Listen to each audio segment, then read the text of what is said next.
नारी शक्ती न्यूज, नारीचा आवाज, सत्याची ओळख. योगेश नाना काकडे आणि पूनमताई अशोकाबा गायकवाड भाजपच्या अधिकृत उमेदवार आहे. निवडणूक लढतायत. काय वाटते तुम्हाला, उमेदवार योग्य आहेत का? नमस्ते, मी श्री हरी सुरेश काळभोर, या गावचे माजी उपसरपंच आणि सदस्य म्हणून या आळंदीमध्ये पद भूषवले. निश्चित तुम्ही आता जो प्रश्न उद्भवलेला आहे ते प्रकाश शेठ सावंत आणि योगेश नाना काकडे.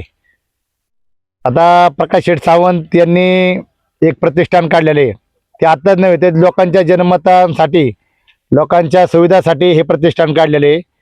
आता आमचा हा पहिला गण नव्हता, पण त्यांनी जे ट्रिपा बालाजी, उज्जैन, जे काही यात्रा काढल्यात ते एक माध्यम आहे लोकांच्या पोचण्यापर्यंत. कारण का लोकांना माहिती नव्हतं आमचा गण बाजारला पहिला लोणी हा गण होता, पण आता जी त्यांनी कामं केली त्या माध्यमातून परत कामं आल्या, निवडून आल्या तर प्रत्येकजण काम करतो.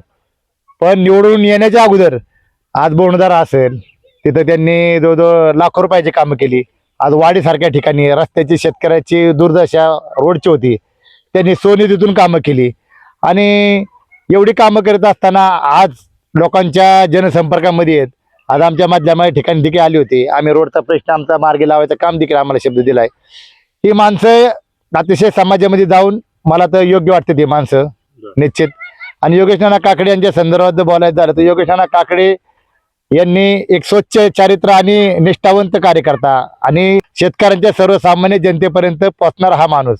गेले 25 वर्ष झालं आपल्या गुरुत्व शेती भांडाराचे ते दुकान पाहून शेतकऱ्यांची संपर्क, शेतकऱ्याला काय अडचणी, शेतकऱ्याला काय पाहिजे हे त्यांना न सांगता त्यांना अनुभव आहे, म्हणून त्यांना देखील त्या ठिकाणी निवडून देणं गरजेचं आहे. आज मगर वस्तीसारख्या आळंदी ठिकाणी तेथे स्ट्रीट लाईट नव्हती. आपल्या परिसरातील बातम्या पाहण्यासाठी चॅनलला सबस्क्राईब करा, व्हिडिओला लाईक करा आणि बेल आयकॉन दाबायला विसरू नका.